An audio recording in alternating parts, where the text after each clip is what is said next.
시편 42편 11절 우리 한 목소리로 읽도록 하겠습니다.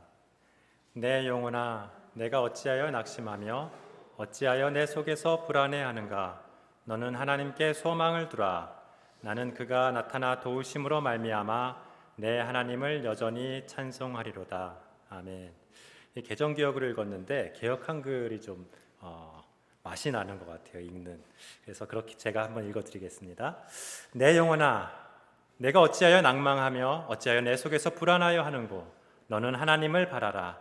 나는 내 얼굴을 도우시는 내 하나님을 오히려 찬송하리로다. 아멘. 사랑의 주님, 감사합니다. 이 시간 이 저녁 주님께서 부르셔서 주님 찬양하고 예배하며 주님 앞에 무릎을 꿇습니다. 주님 우리 가운데 말씀하시고 우리와 함께 하셔서 주님 만나는 시간, 주님과 동행하는 시간, 주의 말씀 통하여 우리의 삶이 새로워지는 시간 될 수 있도록 주님 축복하여 주옵소서. 성령의 도우심과 인도하심을 구하오며 살아계신 예수님의 이름으로 기도드립니다. 아멘. 우리가 예수님을 믿고 구원을 받아 하나님의 자녀가 되었다고 할 때 가질 수 있는 특권 중에 하나는 우리가 하나님과의 관계가 회복되어 기도할 수 있다는 것입니다. 기도란 하나님과의 직접적인 대화입니다. 음성 언어로 대화할 수도 있고 소리 없이 생각이나 느낌으로도 대화할 수 있겠습니다만 어쨌든 하나님과 그리스도인 간의 어떤 양방향 의사소통 방법이 바로 기도라고 할 수 있겠습니다. 원래 인간은 하나님의 형상대로 지음을 받았기에 하나님과 통하는 어떤 언어를 가지고 하나님과 소통할 수 있는 존재였습니다. 그 방식이 오늘날 사람들 간의 대화처럼 음성 언어일 수도 있겠지만 다른 것일 수도 있겠지만 하나님 그 아담과 하와가 하나님과 대화하는 것은 분명하게 창세기에서 찾아볼 수 있습니다. 단지 그 첫 번째 양방향 대화의 기록이 좀 안타깝게도 창세기 3장에 나온 것처럼 선악과를 먹은 직후에 나옵니다. 이렇게 나오죠. 3장 9절 10절 보면 여호와 하나님이 아담을 부르시며 그에게 이르시되 내가 어디 있느냐. 이르되 내가 동산에서 하나님의 소리를 듣고 내가 벗었으므로 부끄러워하여 숨었나이다. 어쨌든 분명히 하나님은 아담을 부르셨고 아담은 그 부름에 응답해서 대화를 그 뒤에 계속 이제 이어갑니다. 그러나 아담과 하와가 에덴 동산을 떠난 후에는 그러한 하나님과 인간과의 이런 대화는 점차 단절되었고 노아 홍수 이후에는 하나님의 선택받은 극히 일부만이 하나님과 대화했던 것을 알 수 있습니다. 출애굽기 3장 4절에 보면 이런 말씀이 나오죠. 하나님이 떨기나무 가운데서 그를 불러 이르시되 모세야 모세야 하시매 그가 이르되 내가 여기 있나이다. 이처럼 모세 이후 구약의 선지자들은 이 세습되는 이 제사장들과는 조금 달리 하나님과 대화하며 그 시대에 필요한 하나님의 메시지를 사람들에게 전해주기 위해 하나님의 선택을 받은 특별한 사람들이었습니다. 물론 구약의 제사장들이나 또 이스라엘의 백성들도 하나님께 기도를 드렸지만 그 기도는 하나님과의 어떤 이런 대화의 형식을 갖다기보다는 대부분 일방적인 부르짖음이었습니다. 출애굽기 22장 23절에 보면 그에 대한 것이 나오죠. 너는 과부나 고아를 해롭게 하지 말라. 내가 만일 그들을 해롭게 함으로 그들이 내게 부르짖으면 내가 반드시 그 부르짖음을 들으리라. 물론 하나님께서는 이러한 부르짖음도 들으셨지만 이렇게 힘들 때 탄원하는 이런 기도만으로 하나님과 소통을 지속하며 친밀한 관계를 맺기는 어려웠습니다.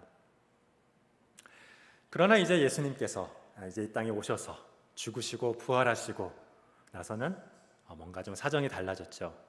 예수님을 믿고 세례받아서 예수님과 연합된 모든 사람에게 인간의 몸으로 오셨던 예수님과 같은 그 특권이 우리에게도 부여되었습니다. 아직은 많이 부족하지만 예수님과 같이 하나님의 아들이라고 불리면서 예수님을 따르는 어떤 작은 예수로서 그렇게 살아갈 수 있는 그런 신분을 부여받은 것입니다.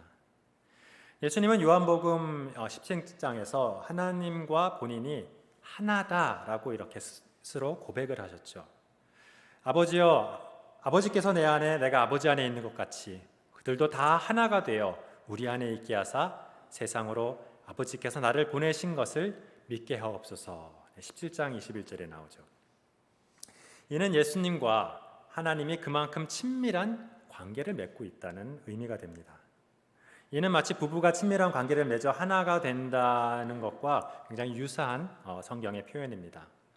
이러므로 남자가 부모를 떠나 그의 아내와 합하여 둘이 한 몸을 이룰지니라. 창세기 2장 24절 말씀이죠. 예수님께서 하나님과 하나이신 것처럼 우리도 예수님과 하나가 되고 또 우리 서로가 예수님 안에서 친밀한 관계를 맺어 하나가 되기를 예수님은 기도하셨던 것입니다.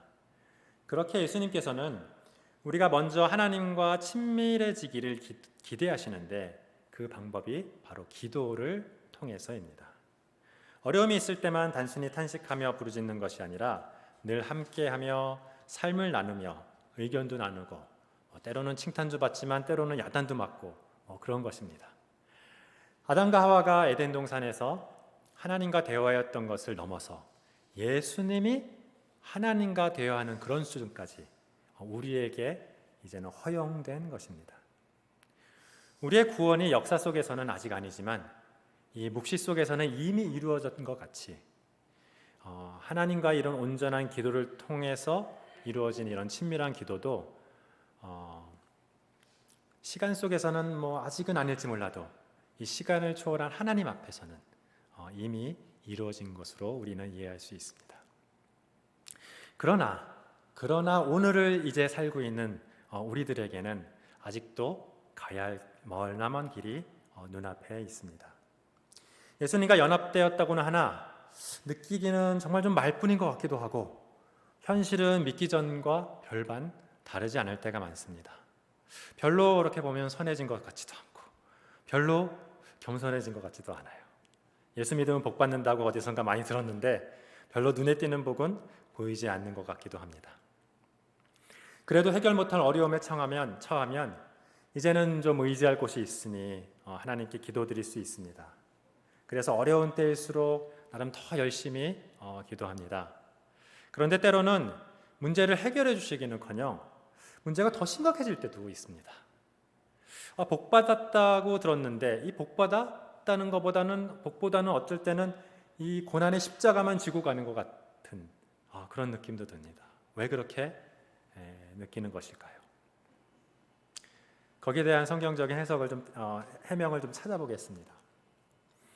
먼저 이 세상은 인간이 이 에덴의 하나님을 떠났기 때문에 이런 생명과 자원이 그렇게 풍성하지는 않습니다. 그 전보다는. 그럼에도 불구하고 하나님께서는 일반 은총으로 아직도 한 8, 90년 정도의 살아갈 생명을 주시고 또 살아갈 상당한 자원을 이 땅에 허락해 주셨습니다. 그러나 많은 인간은 이를 독점해서 대부분의 사람들은 정말 가난과 질병으로 더욱더 고난을 겪게 되었습니다. 또한 인간은 원래 하나님으로만 만족할 수 있도록 그렇게 창조되었기 때문에 하나님을 떠난 인간은 그 어느 곳에서도 참 만족을 얻을 수가 없었어요. 그래서 방황하고 갈급해합니다. 이를 채우기 위해서 사랑하는 사람이나 아니면 물질이나 지식이나 종교나 여러 가지 많은 것들을 추구하지만 결코 만족하지 못하고 절망하고 허무 가운데 빠지게 됩니다. 혹시 가난과 질병은 어느 정도 해결되었다 해도 이 하나님 없이 갖게 되는 이 영적인 고난, 이것은 우리에게 있어서 결코 떠나지 않는 것 같습니다. 예수님을 믿고 구원받은 하나님의 자녀라면 이제 이 두 가지 인류의 고난의 문제가 해결된 것 같이 보입니다. 그러나 아까도 언급했지만 이 묵시 가운데서는 그렇지만 이 역사 가운데 우리가 살아가고 있는 이 현실 가운데는 아직 좀 아닌 경우가 많습니다. 이는 하나님께서 해결하지 못하셔서가 아니라 그 고난과 그런 문제가 우리에게 필요하기 때문에 그렇습니다. 아무리 우리가 그리스도의 마음을 품어 물질을 나누고 서로 돌아봐도 여전히 우리 가운데 이 가난과 질병은 없어지지 않습니다. 그렇죠? 아무리 우리가 깊이 기도하며 예수님과 하나님과 친밀한 관계를 맺어 가기는 해도 이 땅에 사는 동안에 우리에게 온전한 영적인 만족은 다 누릴 수가 없습니다. 구원의 완성까지는 아직 그 시간이, 그 때가 차지 않았기 때문에 그렇습니다. 그렇기 때문에 정말 저 사람은 대단하다, 이렇게 성인같이 보이는 그런 그리스도인도 그 공허함을 채우기 위해 때로는 어떨 때는 권력이나 돈이나 성적인 이런 문제를 일으키는 것을 우리는 여기저기서 심심치 않게 볼 수가 있습니다. 또한 우리가 이러한 고난이 나 자신의 죄 때문만이 아니라 인류 전체의 죄 때문이라는 것은 기억하는 것이 유익합니다. 혹시 내가 죄가 없더라도 나는 인류의 죄 때문에 함께 고난을 당할 수 있습니다. 구원받은 그리스도인이라면 나의 죄값이 이미 십자가에서 치러져서 내가 더 이상 고난을 받으며 죄값을 치를 필요는 이제 더더욱 없어졌습니다. 그러므로 내가 겪는 이 고난이 나의 죄 때문이라고 자책하지 말고 인류의 죄로 인한 그 결과로서의 고난을 함께 나누어진다라고 그렇게 생각하는 것이 바른 이해라고 볼 수 있겠습니다.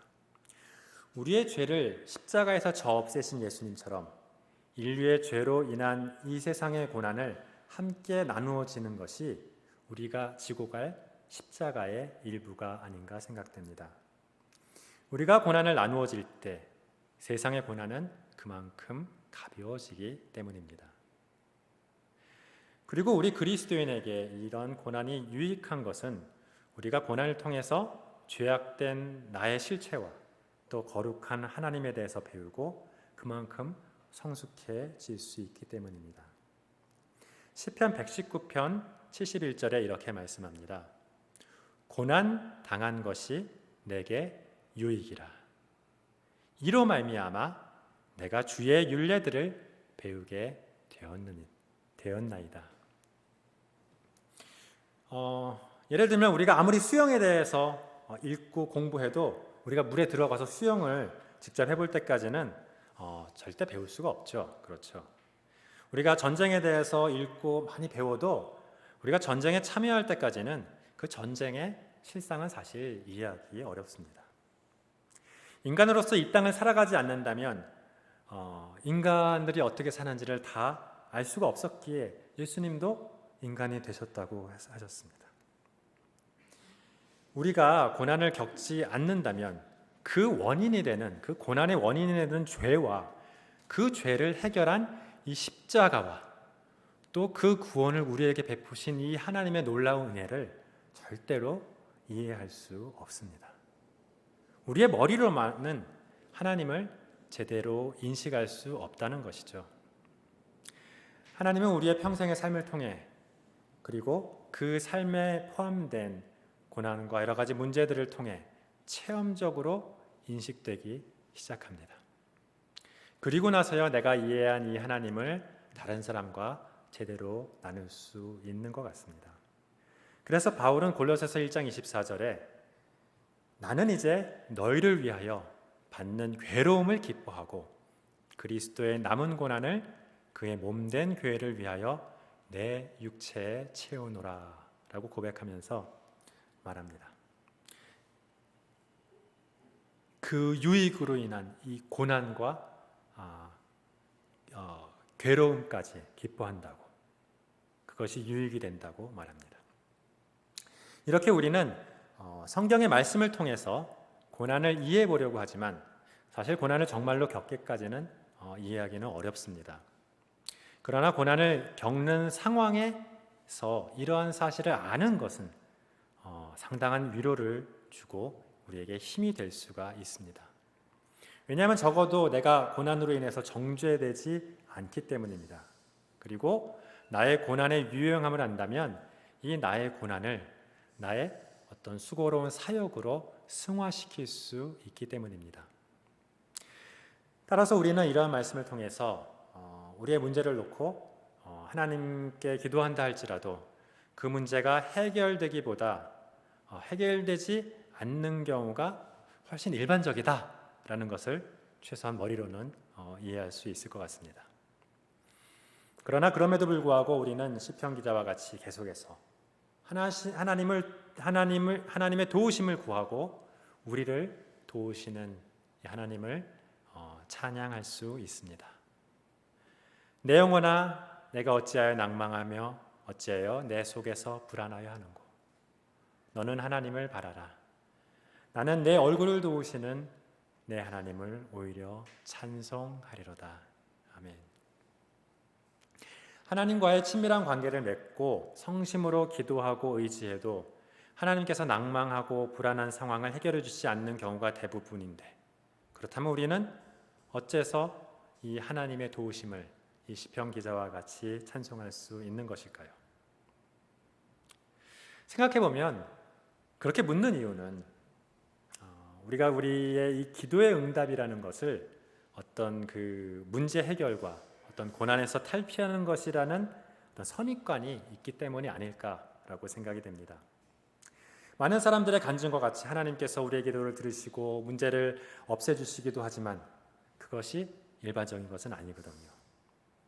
특별히 믿기 시작한 지 얼마 안 돼서 하나님과의 신뢰 관계가 맺어지기 전이나 혹은 이제 믿지 않는 사람들이 대부분인 그런 아주 척박한 선교지에서는 정말 하나님을 더 확실하게 인식할 수 있도록 어떤 초자연적인 그런 기도 응답까지도 들어주시는 것을 우리는 때로 볼 수 있습니다. 병도 고쳐주시고 먹을 것도 채워주시고 복음을 전할 때 정말 많은 영혼이 놀랍게 회개하는 그런 가시적인 역사도 많이 일어납니다. 여러분들 중에서도 경험하신 분들이 있을 거예요. 이를 통해 하나님이 증거되고 또 그 땅 가운데 또 그 어린 영혼 가운데 믿음의 씨가 심겨지게 됩니다. 그러나 일반적인 우리의 신앙생활 가운데는 그런 일이 계속해서 이렇게 일어나는 것 같지는 않습니다. 근데 그것이 정상이에요. 이는 우리가 기도할 때 병을 고쳐주시는 하나님을 믿는 초보적인 믿음에서 병을 고쳐주시지 않는 하나님도 믿는 성숙한 믿음으로 자라나게 하시기 위해서 그렇습니다. 하나님께서는 우리가 언제까지 울면 바로 젖주는 이 엄마 하나님을 바라는 그런 영적인 어린아이로 남아있기를 원치 않으시기 때문입니다. 배고파도 좀 참을 줄 알고 밥 시간을 기다릴 줄 알고 또 오줌 마려워도 또 화장실 갈 때까지는 좀 참을 줄 알도록 자라나기를 원하시는 겁니다. 그리고 계속 자라나서 감당할 수 있게 되면 막 놀고 싶은데 또 앉아서 공부도 하고 또 집안일도 조금씩 돕기를 바라시겠죠. 그리고 때가 차고 준비가 되면 이 하나님의 유업을 물려받아 이제 그 놀라운 일들을 하나씩 감당해 가기를 원하십니다.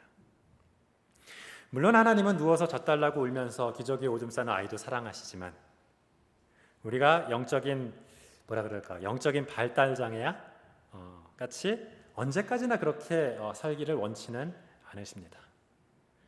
우리는 본능적으로 정말 아무 부담도 수고도 고난도 없는 정말 평안한 삶을 살기를 원하지만 그것은 여러분 잘 생각해 보시면 상당히 불쌍한 영적 어린아이의 삶이라고 할 수 있어요.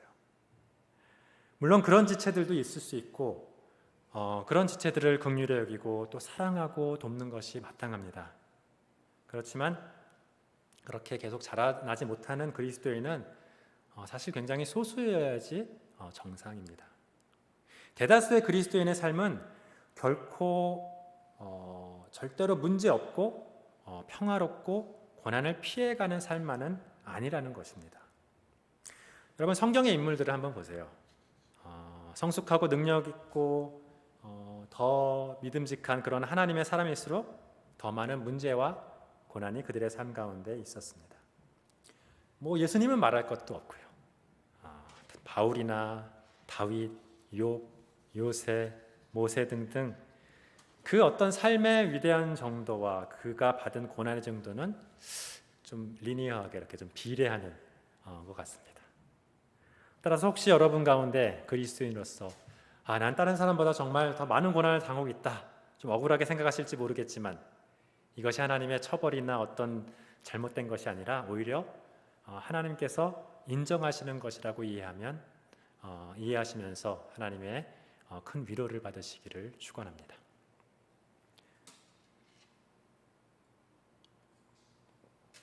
자, 이제 그렇다면 이러한 우리의 삶을 하나님께서는 도대체 어떻게 도우신다는 걸까요? 이제 병들었을 때 기도해도 별로 고쳐주시지 않고, 가난할 때 물질을 구해도 그렇게 항상 채워주시지 않는다면 도대체 하나님은 우리에게 어떤 도움이 되는 걸까요? 내 영혼이 낙심되고 불안해하며 정말 이 기자와 같이 살 소망까지 잊어버린 가운데 울부짖으며 기도하는 이 가련한 영혼을 못 본 척하며 침묵하시는 걸까요? 그러나 영적인 어린아이가 아닌 정상적으로 자라나는 보통의 그리스도인에게라면 하나님께서는 그 문제나 고난을 없애주시는 것이 아니라 그보다 더 크고 위대한 방법으로 우리들을 도우십니다. 하나님께서는 그 문제나 고난을 통해서 우리를 만나주십니다.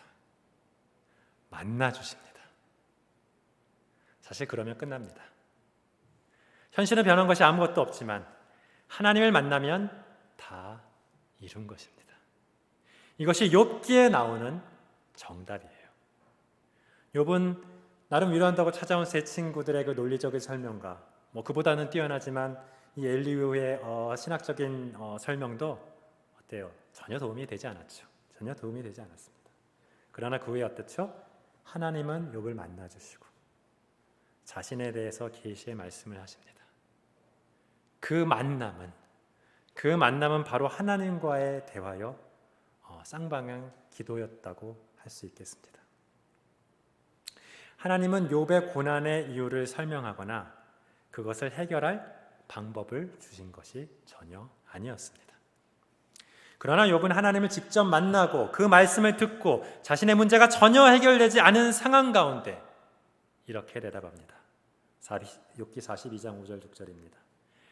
내가 주에 대하여 귀로 듣기만 하였사오니 이제는 눈으로 주를 배움나이다.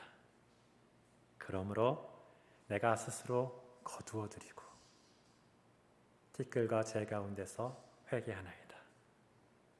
내가 불평했던, 원망했던, 낙심했던 이 모든 것을 거두어드리고 회개한다고 고백합니다. 욥은 하나님을 직접 만났을 때 회개했습니다. 이 회개는 무언가 잘못을 행한 것에 대한 회개가 아니었습니다. 욥기를 보면 욥의 잘못이 그렇게 없어요. 하나님을 부족하게 알고 있던 자신을 돌이켜 하나님을 깊게 믿게 된 그런 회개입니다. 여러분, 죄란 뭐죠? 죄란 원래 하나님과 떨어진 거예요. 하나님과 분리된 것인데 하나님을 직접 만났으니까 그 분리되었던 죄에 대한 회개라는 것이에요. 하나님을 만나자 죄 없이 고난당하며 피눈물로 억울해하던 욥의 마음이 녹아내립니다. 아직도 욥의 질병은 그대로 있었죠.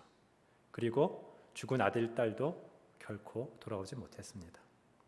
그러나 욥의 현실은 이 하나님을 만난 욥에게 더 이상 문제가 아니었습니다. 물론 욥기의 마지막은 하나님의 보상으로 끝맺음이 납니다. 그 보상은 어쩌면 그의 고난에 비해서는 충분하지 못합니다.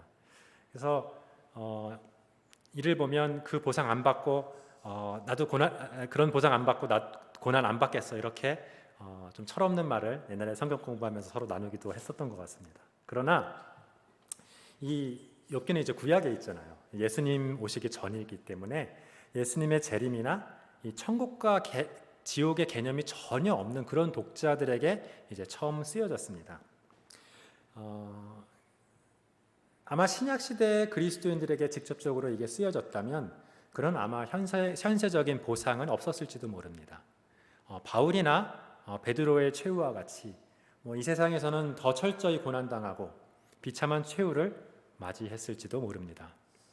그러나 그들은 모두 하나님을 만났습니다.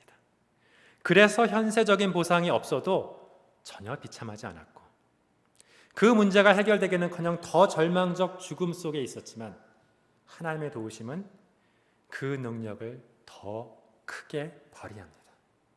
그 죽음이 새 하늘과 새 땅에서 물려받아 예수님과 함께 다스릴 그 왕의 영광을 온 땅 가운데 보여줬기 때문입니다.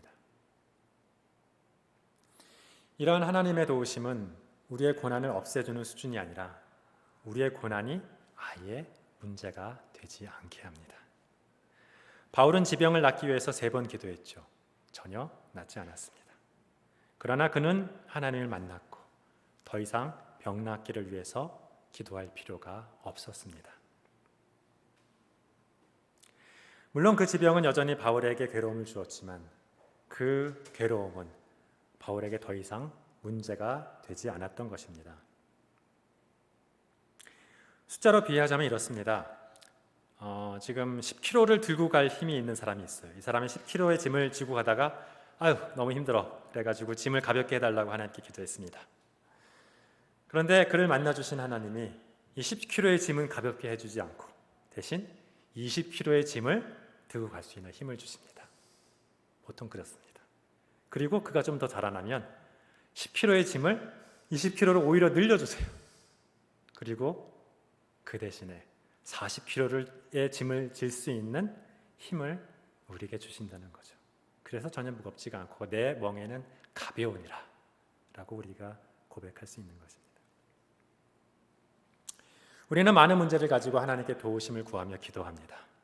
물론 그 문제가 사라져도 좋겠죠. 그러나 하나님과의 만남으로 그 문제가 더 이상 문제가 되지 않는다면 그 문제는 여러분에게 오히려 축복이 될 것입니다. 그 고난은 여러분의 소중한 삶이요, 여러분의 소중한 사역이 되는 것입니다. 오늘 개정기억 본문은 이 하나님과의 만남을 그가 나타나 도우심이라고 표현합니다. 내 영혼아 내가 어찌하여 낙심하며 어찌하여 내 속에서 불안해하는가? 너는 하나님께 소망을 두라. 나는 그가 나타나 도우심으로 말미암아 내 하나님을 여전히 찬송하리로다. 그가 나타나 도우심으로, 그가 나타나 도우심으로 말미암아 내 하나님을 여전히 찬송하리로다. 아멘. 이렇게 고백하는 저 여러분이 되시기를 예수님의 이름으로 간절히 축원합니다. 함께 기도.